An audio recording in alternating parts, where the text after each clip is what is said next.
Hello everyone, कम्मागड़ी आप सभी का स्वागत है एक बार फिर से यूट्यूब चैनल ऑफ रिजल्ट गुरु राजस्थान। तो यहाँ पर आज जो हम करने वाले हैं वो वोकैबुलरी करने वाले हैं। जैसे कि वोकैबुलरी हमारी सीईटी में जो वोकैबुलरी आती है वो दो पार्ट में डिवाइडेड है, 2 सेक्शंस में डिवाइडेड है। एक सेक्शन में जिसमें आ जाता है आपका एंटोनियम्स, synonyms, one word substitutions, idioms and phrases, ये सारा पार्ट आ जाता है। एंड एक सेक्शन है आपका जिसमें आपकी वोकैबुलरी जो कि ग्लॉसरी ऑफिशियल टर्म्स हैं वो आ रही हैं। हमने इसको पहले भी डिस्कस किया है, जो कि इंग्लिश टू हिंदी ट्रांसलेशन है या फिर हिंदी टू इंग्लिश ट्रांसलेशन है। तो वो हमको यहाँ पर आज डिस्कस करनी है। हमें ऑफिशियल टर्म्स को जानना है कि उनका हिंदी वर्ड्स क्या हो सकते हैं या उनके इंग्लिश वर्ड्स क्या हो सकते हैं। तो आज हम इस सीरीज को करेंगे। उम्मीद है कि आपकी दिवाली अच्छी जा रही है। Well, happy Diwali to all of you. और चलिए let's begin with the session. ये आपके लिए एक बहुत ज़्यादा इंपॉर्टेंट सेशन रहने वाला है। ओनली इन 1 आवर हम यहाँ पर 40 वर्ड्स को डिस्कस करेंगे। इनफैक्ट नॉट 40 से भी बहुत ज़्यादा वर्ड्स को हम यहाँ पर डिस्कस करने वाले हैं, जो कि आपको लर्न हो जाएंगे एंड ये आपको बहुत ज़्यादा बेनिफिट प्रोवाइड करेंगे आपके सीईटी के एग्जाम में। तो जुड़ जाइए मेरे साथ सो दैट हम इन वोकैबुलरी को यहाँ पर डिस्कस कर सकें। चलिए, तो मैं आपको बताती हूँ कि और कौन कौन से वर्ड्स हैं। हमने एक बार पहले भी इसके ऊपर मैंने क्लास ली है। एवरी फ्राइडे में आपको वोकैबुलरी ही कराती हूँ। तो फ्राइडे में मैं मोस्टली आपको ये सारे वर्ड्स कराती हूँ। तो आज हम वोकैबुलरी की जो क्लास करने वाले हैं ये आपके लिए बहुत ज़्यादा इंपॉर्टेंट है फॉर सीईटी एग्जाम्स। तो सीईटी ही हमारा टारगेट है। तो सीईटी के एग्जाम के लिए ये आपके लिए बहुत ज़्यादा इंपॉर्टेंट भी है, ठीक है, फॉर सीईटी एग्जाम। तो चलिए let's begin with the session now. याद रखिएगा ऑफिशियल टर्म्स, और ऑफिशियल टर्म्स में इंग्लिश टू हिंदी और हिंदी टू इंग्लिश, इनका पूरा ट्रांसलेशन चलता है, वो हम यहाँ पर डिस्कस कर रहे हैं। ठीक है, तो अब आ जाते हैं वर्ड्स की तरफ। Let us move to the words. और यहाँ पर आज हम कुछ फिल इन द ब्लैंक्स भी करेंगे जो आपको बेनिफिट प्रोवाइड करेंगे आपके एग्जाम में। तो अभी जैसे यहाँ पर आप क्वेश्चन देख सकते हैं। अब यहाँ पर करना क्या है, आपको fill in the blank with the correct English and Hindi version of the technical terms. तो दोनों ही यहाँ पर सेंटेंस दे रखे हैं, इंग्लिश में भी दे रखा है, हिंदी में भी दे रखा है।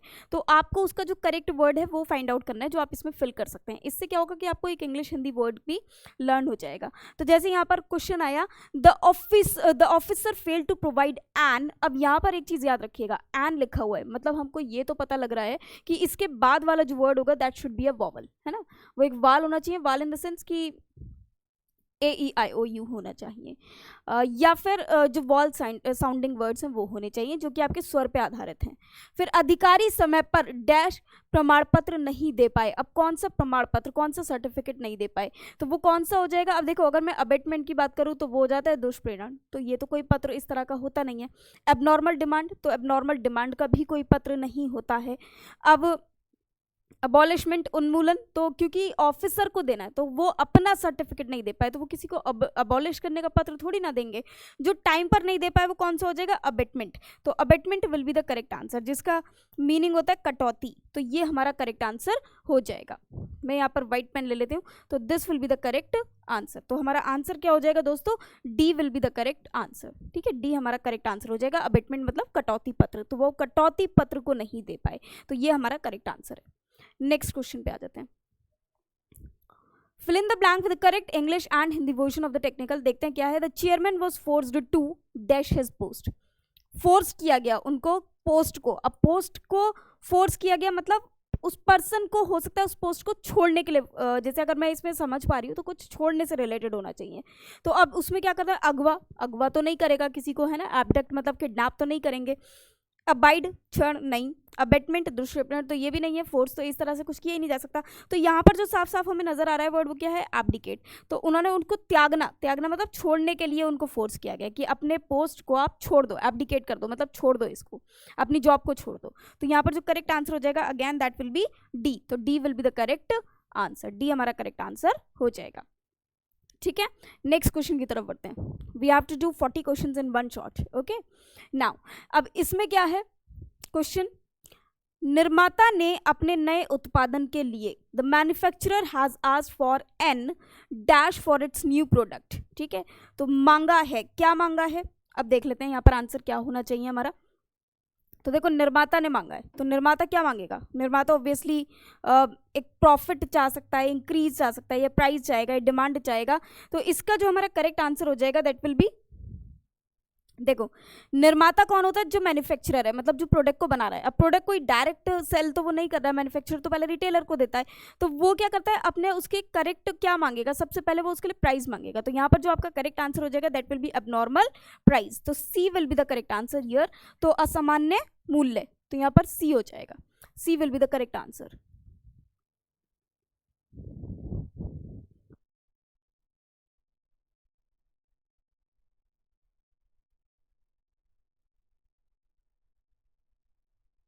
कि यस, तो चलिए नेक्स्ट क्वेश्चन देखते हैं कि नेक्स्ट क्वेश्चन क्या है। अब देखिए यहाँ पर पूछा है, ये करेक्ट वर्ड पूछा है, मतलब इसकी हिंदी की ट्रांसलेशन पूछी है, जैसा कि आप देख पा रहे हैं। तो यहाँ पर हमारे पास वर्ड क्या है? नोटिफिकेशन। कि नोटिफिकेशन को हम हिंदी में क्या बोलते हैं? तो नोटिफिकेशन को बिल्कुल देखिए, बहुत सिंपल सिंपल से वर्ड है, इसमें आपको इतना ज़्यादा सोचने की जरूरत नहीं है। अगर मैं यहाँ पर बात करूँ अधिसूचना, कार्यसूची, कार्यसूची मतलब समवेयर रिलेटेड टू वर्क हो गया। तो सिर्फ एक नोटिफिकेशन बेसिकली क्या होता है? जो किसी को कोई इन्फॉर्मेशन प्रोवाइड दे, इन्फॉर्मेशन प्रोवाइड करे, जो ऑफिशियली कोई इन्फॉर्मेशन होती है कि कोई आपको मैसेज दे दिया गया, तो नोटिफिकेशन हम उसको बोलते हैं। कार्यविधि मतलब किसी कार्य को करने का तरीका, सूचना मतलब इन्फॉर्मेशन, तो सिंपल इन्फॉर्मेशन की बात होती है। तो यहाँ पर जो आपका करेक्ट आंसर हो जाएगा दैट विल बी अधिसूचना। तो नोटिफिकेशन का जो हिंदी वर्ड क्या होता है? अधिसूचना। कार्यसूची को हम इंग्लिश में क्या बोलते हैं? कार्यसूची को हम इंग्लिश में बोलते हैं एजेंडा। ठीक है, कार्यसूची को हम क्या बोलते हैं? एजेंडा। और अगर हम बात करते हैं कार्यविधि की, कार्यविधि क्या हो जाता है? प्रोसीजर ऑफ डूइंग समथिंग, किसी कार्य को करने का क्या तरीका होगा, तो दैट विल बी प्रोसीजर। तो इसका जो इंग्लिश वर्ड हो जाएगा दैट विल बी प्रोसीजर। इसे देख लेते हैं एक बार फिर से, तो ये हो जाएगा हमारा प्रोसीजर। और जी अब आपका वर्ड क्या आ गया? सूचना, जो कि सिंपल एक इंफॉर्मेशन आप किसी को दे रहे हैं, तो दैट विल बी इंफॉर्मेशन। याद है ना, मैंने बताया था इन्फॉर्मेशन होता है, इन्फॉर्मेशंस नहीं होता है, ये भी आपको साथ साथ याद रखना है। तो जो सूचना है उसका इंग्लिश वर्ड क्या हो जाएगा? इन्फॉर्मेशन। देखिए मैं अगर आपको सबके इंग्लिश वर्ड ना बताऊं, आपको क्या करना है कि हर एक वर्ड का इंग्लिश वर्ड आपको वैसे भी पता होना चाहिए। तो जितने वर्ड हम लिखेंगे, मैं कोशिश करूंगी कि ज़्यादा से ज़्यादा वर्ड का आपको बता दूं इंग्लिश वर्ड, लेकिन फिर भी अगर कुछ रह जाता है, बिकॉज टाइम भी हमको देखना है, तो आप क्या करें कि इस चीज़ को एक अपना एक रूटीन बना ले कि आपको इस तरह से लर्न करना है। मतलब जो वर्ड बता दिया, अगर कोई वर्ड है तो आपको उसका इंग्लिश वर्ड भी ढूंढना है, सो दैट ये सारी चीज़ें आपको लर्न हो जाए। You have to maintain your own dictionary, या you have to maintain your own diary, जिसमें इन वर्ड्स को लिखना है। तो इस चीज़ को याद करते हुए चलिए, this is very important for you all. Next question की तरफ बढ़ते हैं। ग्रांड अंग्रेजी शब्द का हिंदी परिभाषिक शब्द होगा। अब ग्रांड एक अंग्रेजी शब्द है, उसका हिंदी शब्द क्या होगा, तो ये हमको बताना है। तो ग्रांड का जो हिंदी शब्द हो जाता है वो हो जाता है हमारा अनुदान, है ना। जो ग्रांट का हिंदी शब्द क्या हो जाएगा? अनुदान। अब मदद हमको पता है, मदद हम किसको बोलते हैं? सहायता, मतलब हेल्प को। सेम यही वर्ड हम किसके लिए यूज़ करेंगे? सहायता के लिए, जिसको भी हम यूज़ करते हैं हेल्प या असिस्ट भी यूज़ कर लेते हैं इसके लिए। छात्रवृत्ति बेसिकली आई थिंक स्कॉलरशिप को बोला जाता है ना। तो ये तो नहीं होगा, तो यहाँ पर देखा जाए तो अगर आपको नहीं भी पता ना, तो सीधे आप वर्ड बता सकते हो कि अनुदान होगा। मदद का मीनिंग तो आई होप कि सबको पता होता है। तो अब नेक्स्ट क्वेश्चन पर बढ़ते हैं। यस, इधर आ जाते हैं। Next question. अब नेक्स्ट वर्ड है इंडस्ट्रियलाइजेशन, कि इंडस्ट्रियलाइजेशन का हिंदी वर्ड क्या होगा, वो अब हमको देखना है। तो इंडस्ट्रियलाइजेशन का हिंदी वर्ड हो जाता है औद्योगिकीकरण। अब देखो यहाँ पर एक चीज़ है, इंडस्ट्री नहीं है, ये क्या है? इंडस्ट्रियलाइजेशन है। तो इसलिए जो उद्योग है वो इंडस्ट्री होता है, और इसी से क्या वर्ड बनता है? औद्योगिकरण। तो ये औद्योगिकरण क्या होता है? इंडस्ट्रियलाइजेशन। अब अदर वर्ड्स में देख लेते हैं, जैसे हमारे पास यहाँ पर वर्ड है विकेंद्रीकरण, तो इसको हम बोल देते हैं डिसेंट्रलाइजेशन। डिसेंट्रलाइजेशन। इसके बाद हमारे पास वर्ड है उद्योग, जैसे कि मैंने अभी आपको बताया कि वो हो जाएगा आपका सेंट्रलाइजेशन।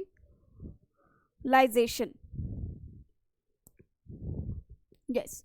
अब इसके बाद वर्ड आया उद्योग, जो मैंने अभी बताया इंडस्ट्री को हम बोलते हैं। इंडस्ट्री होगा, इंडस्ट्रीज होगा, तो उसको उद्योग बोला जाता है। फिर उसके बाद आ जाता है हमारे पास प्रमाणीकरण। प्रमाणीकरण का इंग्लिश वर्ड होता है जी सर्टिफिकेशन, है ना। प्रमाण, किसी चीज़ का सबूत देना, प्रमाण देना, तो वो किस में हम पढ़ते हैं? सर्टिफिकेशन। तो इसका जो हमारे पास वर्ड हो जाता है वो क्या हो जाता है? सर्टिफिकेशन। ठीक है। नेक्स्ट वर्ड को पढ़ते हैं। तो ग्रांड का मतलब क्या हो गया, सॉरी यहाँ पर जो इंडस्ट्रियलाइजेशन है, इंडस्ट्रियलाइजेशन का जो मीनिंग हो गया वो क्या होगा, औद्योगिकीकरण, और बाकी के भी इंग्लिश वर्ड्स हमने लर्न कर लिए। Now let us move to the next question. आपको क्लास कैसी लग रही है उसमें प्लीज़ लाइक एंड कमेंट जरूर कीजिएगा, और कोई भी डाउट्स हो ना तो आप कमेंट कर सकते हैं, मैं आपको सब आंसर आपके दे दूंगी क्लास में ही। गजेटेड हॉलीडे, अब गजेटेड हॉलीडे के लिए हिंदी शब्द क्या होता है वो देखते हैं। देखो गजेटेड हॉलीडे कौन से होते हैं दोस्तों, जो एक ऐसा हॉलीडे है जिसपे मतलब एक ऑफिशियल नोटिफिकेशन होता है कि नहीं आपकी छुट्टी है ही है, और मतलब ये ऑल ओवर इंडिया इसको माना जाना है कि हाँ ये छुट्टी तो होगी होगी। तो इसके लिए कोई ये नहीं कह सकता कि नहीं भाई हम ये छुट्टी नहीं देंगे, हम ये नहीं देंगे। तो ऐसे जैसे 15 अगस्त हो गया या 26 जनवरी है, 2 अक्टूबर है, तो ये कहीं ना कहीं गैजेटेड हॉलीडेज हैं। तो वो कौन से हो जाते हैं हमारे गजेटेड पत्रित छुट्टी, राजपत्रित छुट्टी को हम ऐसे बोलते हैं। अब सरकारी छुट्टी सिंपल हो जाता है आपका जो ऑफिशियल हॉलीडे कह दो आप, या फिर इसको आप बोल सकते हैं गवर्नमेंट हॉलीडे,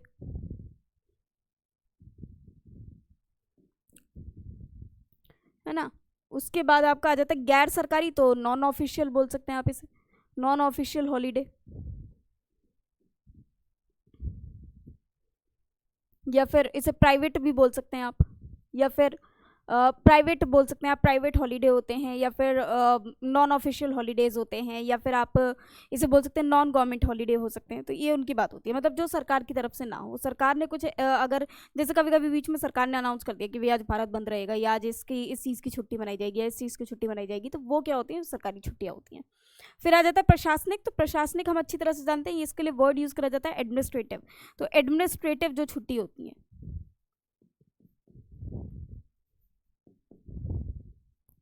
हॉलीडे, तो ये हो जाता है हमारा प्रशासनिक छुट्टी। मतलब जैसे एक पर्टिकुलर स्टेट का या पर्टिकुलर सिटी का एडमिनिस्ट्रेशन उन्होंने कहा कि भाई आज की छुट्टी कर दी जाए, या आपके ऑफिस के एडमिनिस्ट्रेशन ने कहा, तो उसको हम बोल देते हैं एडमिनिस्ट्रेटिव हॉलीडे। नेक्स्ट पढ़ते हैं। तो आई होप यहाँ तक आपको वर्ड्स लर्न हो गए होंगे। नेक्स्ट वर्ड पे पढ़ते हैं। तो यहाँ पर एक वर्ड आया विल। अब विल का आपसे हिंदी वर्ड पूछा गया कि विल का हिंदी वर्ड क्या होता है। देखिए विल क्या होता है, विल एक तो हम मोडाइल की तरह विल यूज़ करते हैं, है ना, जो फ्यूचर में यूज़ करा जाता है। एक विल होता है जो हमारा कहते हैं ना विल लिखी गई, मतलब उसने अपनी विल को लिखवाया, तो विल मतलब वसीयत, तो वसीयतनामा जो होता है उसको हम विल बोलते हैं। और एक विल होता है इच्छा, है ना, where there is a will there is a way, ये वाली प्रोवर्ब आपने सुनी होगी, where there is a will there is a way. तो वो विल होती है इच्छा वाली, कि जहाँ इच्छा है वह रहा है। तो ये जो होता है, अब यहाँ पर जो विल का मतलब है वो क्या है, वसीयतनामा है। वसीयत को भी हम विल के नाम से जानते हैं, तो वसीयतनामा will be the correct answer. अब इसमें और वर्ड्स कौन कौन से हो जाएंगे। अब जैसे आप यहाँ पर देख रहे हैं नसीहत, नसीहत मतलब किसी को एडवाइस देना, है ना। श्वेत पत्र, श्वेत आप देखते हैं कि वाइट को हम क्या बोलते हैं, श्वेत, तो वाइट, और पत्र क्या हो जाएगा, paper, white paper, white book भी हम इसके लिए यूज कर लेते हैं। शपथ पत्र हम बेसिकली, ये शपथ हम यहाँ पर ओथ के लिए नहीं, हम शपथ पत्र यूज करते हैं एफिडेविट के लिए। तो जो एफिडेविट होता है उसको हम शपथ पत्र के नाम से जानते हैं, है ना। जो एफिडेविट होता है उसको हम क्या बोलते हैं, शपथ पत्र बोलते हैं। आई होप यहाँ तक आपको सब ये क्लियर हो गया होगा। इट इज DAVIT, है ना। नेक्स्ट वर्ड पे पढ़ते हैं। एजेंडा, एजेंडा भी हमने थोड़ी देर पहले ही पढ़ा था। एजेंडा क्या होता है दोस्तों, कार्य सूची को हम क्या कार्य सूची जो होती है उसको हम क्या बोलते हैं, एजेंडा। तो ये हमारा करेक्ट आंसर हो जाएगा, थोड़ी देर पहले हमने पढ़ा है। सूचना, इन्फॉर्मेशन, कार्यक्रम, कोई भी वर्क हो गया या प्रोग्राम हो गया, है ना, जो भी प्रोग्राम होता है, कहते हैं ना आज ये कार्यक्रम हो रहा है, तो कार्यक्रम हो रहा है मतलब प्रोग्राम हो रहा है। उसके बाद अधिसूचना, वही नोटिफिकेशन, ये हम ऑलरेडी पढ़ चुके हैं। मैंने कहा ना अब ये वर्ड जो होंगे वो कहीं ना कहीं रिपीट होते रहेंगे, तो आप उनको पढ़ चुके हैं, अभी नहीं तो बाद में पढ़ेंगे। सूचना मतलब इंफॉर्मेशन हो गया, है ना। तो ये वर्ड्स हमको अच्छे से पता है और अब याद भी हो जाएंगे। ओके चलिए, तो अब नेक्स्ट वर्ड को पढ़ते हैं। सर्कुलर, सर्कुलर मतलब जो सब में सर्कुलेट हो, इस तरह का जो पत्र होता है। तो सर्कुलर को हम बेसिकली हिंदी में बोलते हैं परिपत्र, मतलब सब जगह वो रिवॉल्व हो करा जाए, सब जगह एक ही नोटिस जो सब जगह उन्होंने सर्कुलेट कर दिया, तो वो क्या हो जाता है हमारा परिपत्र, उसे हिंदी में हम बोलते हैं परिपत्र। तो यहाँ पर जो हमारा करेक्ट आंसर हो जाएगा दैट विल बी डी। तो D will be the correct answer. आदेश क्या हो जाता है, आदेश मतलब किसी को ऑर्डर देना, इंस्ट्रक्शन देना, ऑर्डर, इंस्ट्रक्शन। तो जो ऑर्डर्स होते हैं वो क्या हो जाते हैं, हमारे आदेश हो जाते हैं। शपथ पत्र अभी हमने पढ़ा है एफिडेविट, और जी निविदा बोला जाता है आपका निविदा भी हम बेसिकली ऐसे ही एक सर्कुलर वगैरह के लिए यूज़ कर लेते हैं, ठीक है। उसके बाद नेक्स्ट पढ़ते हैं ऑटोमेटिक, जो खुद हो जाए, है ना। तो ऑटोमेटिक का जो हिंदी वर्ड होगा वो क्या होगा, जो स्वयं जो खुद हो जाए, तो उसको हम ऑटोमेटिक बोलेंगे। तो ऑटोमेटिक का जो वर्ड हो जाएगा दैट विल बी स्वचालित। देखो ऑटो सेल्फ, ऑटो का मतलब क्या होता है, सेल्फ से, ऐसे समझो। ऑटोमेटिक, मैटिक मतलब जो खुद वर्क कर ले, तो यहाँ पर क्या हो जाता है, वर्क करना। तो यहाँ पर स्वचालित, जो खुद चल जाए। कहते हैं ना कि आज जो हमारी प्रेस है वो ऑटोमेटिक है, जो हमारी जो मिक्सी है वो ऑटोमेटिक है, जो हमारी जो चिमनी है वो ऑटोमेटिक है, मतलब वो खुद वर्क कर लेती हैं, उनमें किसी और को वर्क करने की रिक्वायरमेंट नहीं है। मुझे रिक्वायरमेंट नहीं है कि मैं उसमें बार बार क्लिक करूँ जाकर, तो वो ऑटोमेटिक हो जाता है। तो वो क्या हो जाता है, स्वचालित। अब स्वयं मतलब खुद, सेल्फ, और तुरंत मतलब इमीडिएटली, सडनली,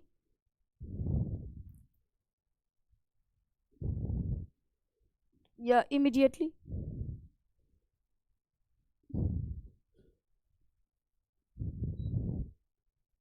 और जी स्वावलंबन हम बोलते हैं जो सेल्फ रिलायंस हो, तो उसके लिए हम यूज करते हैं स्वावलंबन, सेल्फ रिलायंस। तो ये हो जाते हैं इसके वर्ड्स। नेक्स्ट क्वेश्चन पे आ जाते हैं। Next question is deadlock. अब डेडलॉक का मीनिंग क्या होता है वो देखते हैं। तो डेडलॉक का जो मीनिंग हो जाएगा हमारा गतिरोध। अब मैं जल्दी जल्दी बढ़ती हूँ ताकि मैं सारे आंसर्स आपको बता सकूं। तो इसका आंसर हो जाएगा गतिरोध, दैट इज डी। तो ये D will be the correct answer. अब यहाँ पर हम बहुत सारे वर्ड्स नहीं पढ़ेंगे, वर्ड्स आई होप कि अब आपको क्लियर हो गए होंगे कि हमें कैसे लर्न करने हैं। तो मैं डायरेक्ट क्वेश्चंस पे आऊँगी ताकि विद इन टाइम हमारे क्वेश्चंस कंप्लीट हो सकें एंड ज़्यादा से ज़्यादा वर्ड हम लर्न कर सकें। और यहाँ पर समझौता आप कॉम्प्रोमाइज़ के लिए यूज़ कर सकते हैं, है ना। तो ऐसी वर्ड्स आपको लर्न हो जाएंगे। नेक्स्ट क्वेश्चन क्या है, सराउंडिंग्स। अब सराउंडिंग्स आ रहा है, लेकिन यहाँ पर ना ये क्वेश्चन है, सॉरी ये वर्ड सराउंडिंग्स नहीं है, ये पूरा क्वेश्चन है। She must dash herself to her new surroundings. उसे अपने नए सराउंडिंग्स के साथ क्या कर लेना चाहिए, अडॉप्ट करना चाहिए, अडाप्ट करना चाहिए, अडाप्ट या एडजोर करना चाहिए। तो ऑब्वियसली अडॉप्ट, किसी को वो गोद तो ले नहीं रही है, नेचर के साथ घुल मिल जाना चाहिए। तो क्या हो जाएगा आंसर, अडाप्ट, ADAPT, अडाप्ट। तो this will be the correct answer. तो your B will be the correct answer. Adapt का मतलब होता है जो स्किल्ड हो, स्किलफुल हो। अडॉप्ट मतलब किसी को गोद लेना, अडाप्ट मतलब किसी को कि जब किसी में कोई बहुत ज़्यादा स्किलफुल हो, कोई बहुत ज़्यादा स्किलफुल हो, तो उसके लिए हम अडाप्ट यूज़ करते हैं। आप कह सकते हैं कि टैलेंटेड हो। उसके बाद नेक्स्ट क्वेश्चन देख लेते हैं। नेक्स्ट क्वेश्चन में choose the correct Hindi option. अब डिस्क्लेमर का हिंदी वर्ड पूछा गया आपसे, तो डिस्क्लेमर का जो हिंदी वर्ड हो जाएगा वो हो जाएगा अस्वीकरण। तो अस्वीकरण will be the correct answer. असहमति आप समझ गए होंगे कि जो नॉट एग्री हो किसी चीज़ से, नॉट कंसेंट हो। दस्तावेज जो पेपर्स होते हैं आपके, उसके लिए यूज़ करते हैं, डॉक्यूमेंट्स के लिए। अवैतनिक हम वेतन जिसके लिए यूज़ करा जाता है, वेतन क्या होता है, इनकम। तो जिसको इनकम ना दी जाए मतलब अनपेड, तो वो क्या हो जाता है हमारा, अवैतनिक हो जाता है, ठीक है। नेक्स्ट आ जाते हैं इन्फ्लेशन। इन्फ्लेशन जैसे कि आप आजकल देख पा रहे हैं कि महंगाई जब बहुत ज़्यादा बढ़ रही है तो उसके लिए क्या यूज़ करते हैं, इन्फ्लेशन। जिसे आप बोल सकते हैं, हिंदी ऑप्शन इसके लिए पूछा गया आपसे, तो वो हो जाएगा मुद्रास्फीति, जो जब इनकम बढ़ती है। अपस्फीति इसका ऑपोजिट होता है, जिसे हम बोलते हैं डिफ्लेशन, है ना। और लाभांश हम किसके लिए यूज करते हैं, लाभांश वर्ड यूज होता है डिविडेंड के लिए।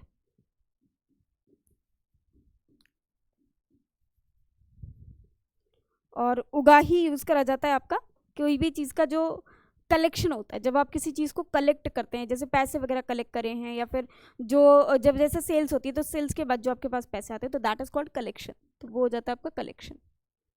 जैसे सपोज एक बैंक में बहुत सारे डिपॉजिट्स आए, तो वो सब क्या हो गए, उसके कलेक्शंस हो गए, है ना।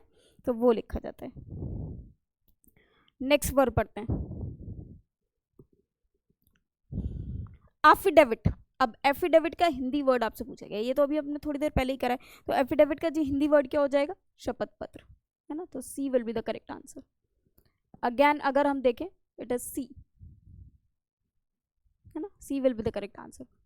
दस्तावेज हमने अभी पढ़ा है, पेपर्स। और त्याग पत्र तो हमने सबसे पहले पढ़ा था, जो अब्डिकेट किसी को त्याग देना, अब्डिकेट करना, तो उसके लिए हम यूज करते हैं त्याग पत्र, ठीक है।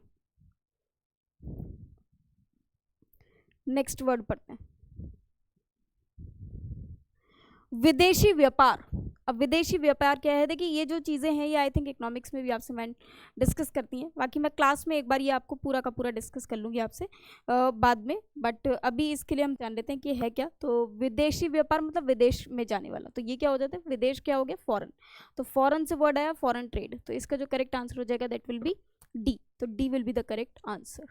ठीक है, ब्रांड बिजनेस जिसकी एक चेन बन जाती है, पूरी ब्रांड बन जाती है, वो हो जाता है ब्रांड बिजनेस। बाकी he couldn't dash the cold, वो क्या नहीं कर पाई कोल्ड को, तो क्या नहीं कर पाई, बेर, बेर तो हम बोलते जैसे हम बोलते ना नंगे पाँव, तो बेर फुट मतलब नंगे पाँव, मतलब बेर मतलब विदाउट एनीथिंग, है ना, without something that suits. Beer, beer तो पी जाती है ना, आप जानते हैं, और कहाँ पी जाती ये बियर, ये क्या हो गया, बार, बार जहाँ पर बियर पी जाती है वो जगह है। ठीक है, फिर एक वर्ड आया बियर, अब ये बियर तो भालू होता है, हाँ जी ये बियर भालू तो होता है, ये बियर का मतलब होता है टू टॉलरेट समथिंग, किसी चीज को सहना, तो यहाँ पर वो किसको नहीं सह पाई, वो नहीं सह पाई कोल्ड को, तो किसको नहीं सह पा रही है वो, कोल्ड को, तो यहाँ पर आंसर क्या हो जाएगा, BEAR। तो जी बियर का मतलब यहाँ पर सिर्फ भालू से नहीं है, बियर का मतलब होता है to tolerate something, to tolerate something.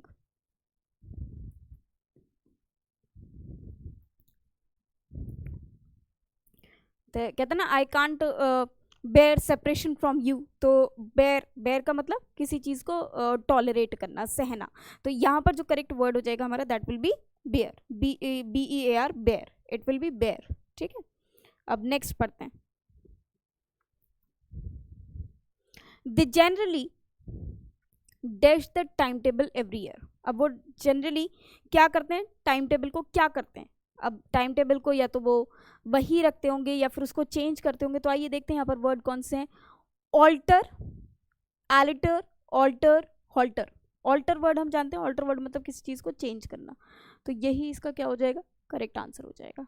ठीक है, अगर हम बाकी अदर वर्ड्स की बात करें तो एलिटर एक किसी को आप क्या तर्क बता पाते हैं उसके लिए यूज होता है, a high table that is the centre of the religious ceremony that is altar हो जाता है, वो ALTAR अल्तार हो जाता है, उसको हम अल्तार भी बोलते हैं।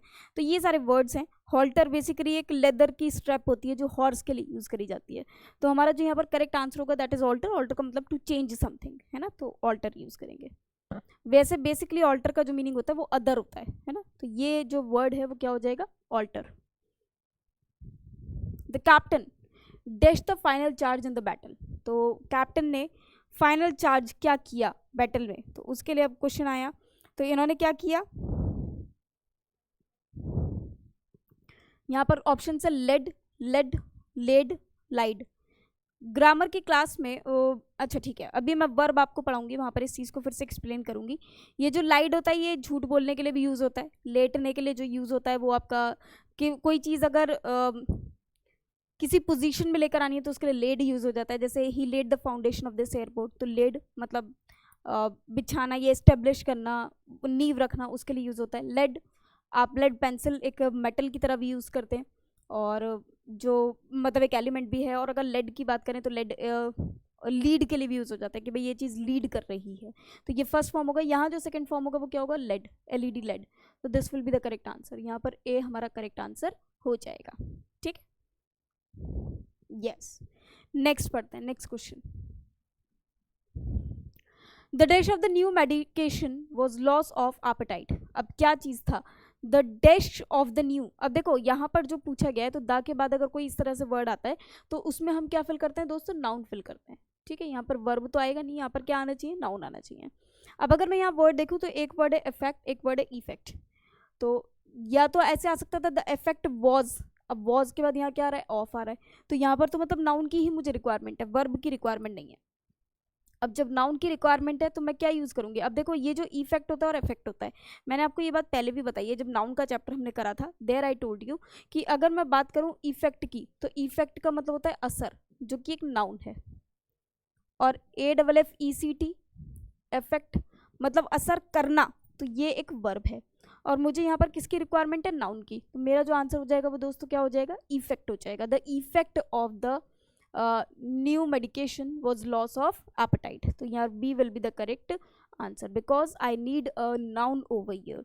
तो ये इफेक्ट वॉज तो वैसे भी नहीं हो सकता क्योंकि वर्ब ये नाउन के साथ इस तरह से वर्ब नहीं आएगा, और या द इफेक्ट वॉज हो भी सकता है, लेकिन जनरली हमें जो यहाँ पर ये ऑफ आ रहा है तो उसकी वजह से हम वॉज यूज़ नहीं करेंगे, एफेक्टिव वॉज यूज़ नहीं करेंगे, इफेक्ट यूज़ नहीं करेंगे। तो यहाँ पर नाउन की रिक्वायरमेंट है वो क्या हो जाएगा, इफेक्ट हो जाएगा। ओके, मतलब असर क्या हुआ न्यू मेडिकेशन का कि उन्होंने लॉस ऑफ एपेटाइट, ना भूख को दी, पेट को दिया, इसको हम यूज़ कर सकते हैं, मतलब भूख उनका लॉस हो गया। Next, globalisation. अब ग्लोबलाइजेशन का आपको हिंदी वर्ड बताना है। तो ग्लोबलाइजेशन में जैसे कि अभी तक आप इस वर्ड को देखते हुए समझ ही गए होंगे, ग्लोबल मतलब वर्ल्ड की, विश्व की बात की जा रही है। तो विश्व की बात की जा रही है तो क्या हो जाएगा वर्ड, वैश्वीकरण। तो बी हमारा करेक्ट आंसर हो जाएगा। ठीक है, तो B will be the correct answer. Next पे आ जाते हैं, राजकोष। अब राजकोष के बारे में पूछा जा रहा है कि राजकोष का इंग्लिश वर्ड क्या है, वो हो जाएगा हमारा एक्सचेकर। बाकी सारे वर्ड्स का आप इंग्लिश वर्ड देख सकते हैं क्या होगा, इंसॉल्वेंस मतलब बैंकरप्सी जब हो जाती है, इंसॉल्वेंस मतलब बिल्कुल डूब जाता है इंसान, तो वो क्या हो जाता है, दिवालिया निकल जाना। दिवाली पे दिवालिया नहीं निकलता किसी का, है ना, दिवालिया निकलना भी नहीं चाहिए। तो दिवालियापन, तो एक तो होता है दिवाली, एक होता है दिवालियापन, दोनों में बहुत बड़ा डिफरेंस है। तो दिवालियापन will be the correct answer. Insolvency को हम हिंदी में क्या बोलते हैं, कहते हैं ना दिवालिया निकल गया, तो दिवालिया निकल गया मतलब दिवालियापन। नेक्स्ट क्वेश्चन पे आ जाते हैं। अब यहाँ पर पूछा विधेयक कि विधेयक को क्या बोलते हैं, तो जी विधेयक को बोलते हैं बिल, है ना। विधेयक का जो इंग्लिश वर्ड है वो क्या है, बिल है। तो इसका जो करेक्ट आंसर हो जाएगा दैट विल बी सी, राजपत्र। अब राजपत्र आपको बोला जाता है, आई थिंक ये मैंने शायद पहले भी आपके साथ डिस्कस किया है। तो इसका जो करेक्ट आंसर हो जाएगा that will be A, that is gadget. तो A will be the correct answer, है ना। शिष्टमंडल, शिष्टमंडल हम बोलते हैं डेलीगेशन को। ओके, नेक्स्ट क्वेश्चन क्या है, शिष्टमंडल। तो शिष्टमंडल किसको बोला जाता है, डेलीगेशन को।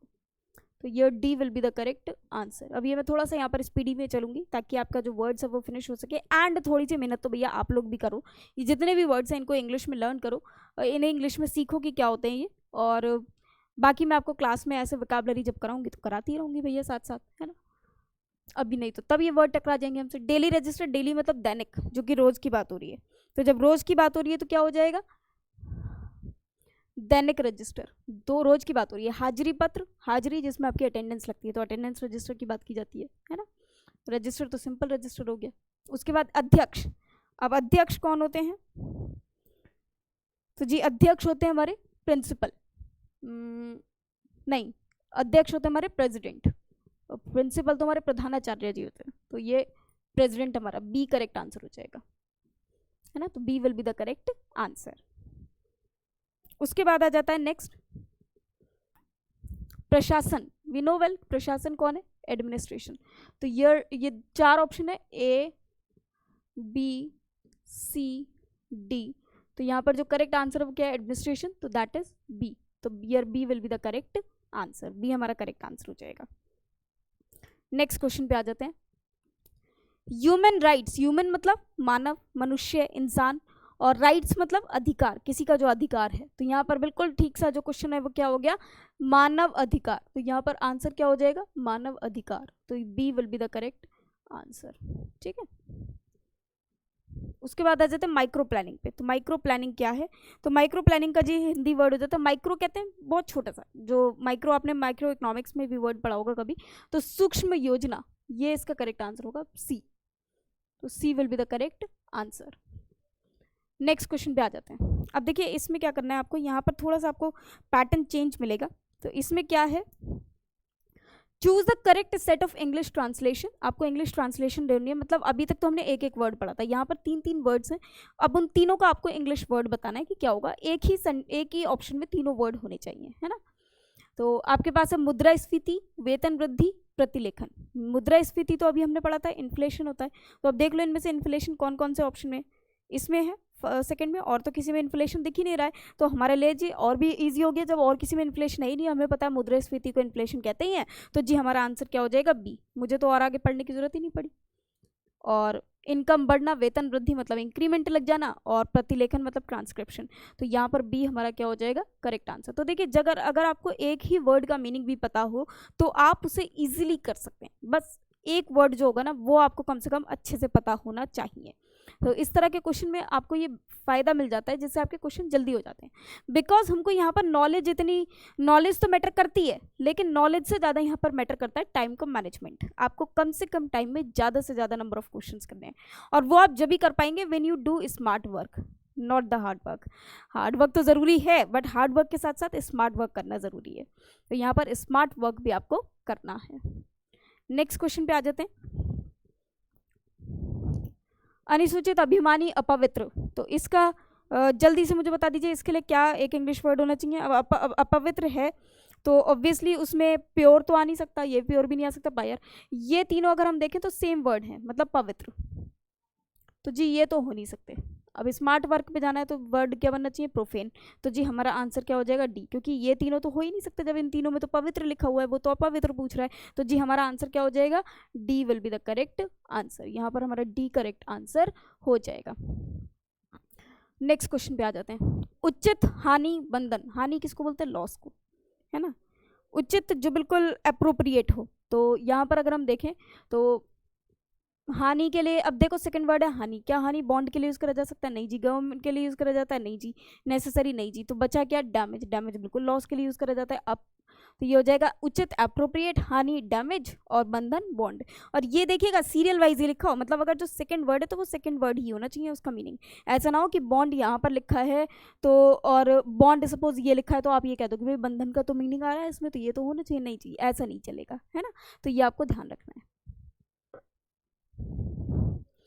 भाग्यवान, हिचकिचाना, हिचकिचाना मतलब हेजिटेट, और वरदान, वरदान मतलब बून, आशीर्वाद किसी का।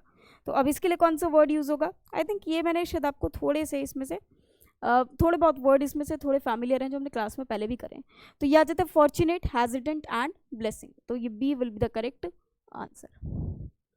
B will be the correct answer. और सारे वर्ड्स के भी मैंने हिंदी वर्ड आपको बता रखे हैं इसमें क्लास में, आप एक बार देखिएगा लास्ट क्लासेस में ग्लॉसरी टर्म्स जब हमने डिस्कस किए थे तो कुछ वर्ड्स इसमें से वही रिपीटेड हैं, क्योंकि शायद ये वो भी प्रीवियस ईयर में आए हुए क्वेश्चन हैं, ये भी प्रीवियस ईयर में आए हुए क्वेश्चन हैं, तो वो हो सकता है कि उससे रिलेट कर रहे हों, या प्रीवियस ईयर में नहीं भी आए हुए होंगे, मतलब ऑफिशियल टर्म्स में पहले पूछे गए होंगे मे भी क्लास में। तो मैंने शायद इनमें से कुछ वर्ड्स कराए हैं जहाँ तक मुझे याद है।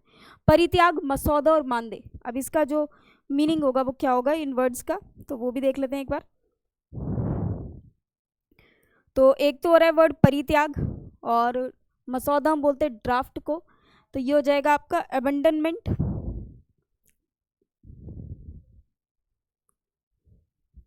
और ऑनोरेरियम, मानदे, किसी को मान देना।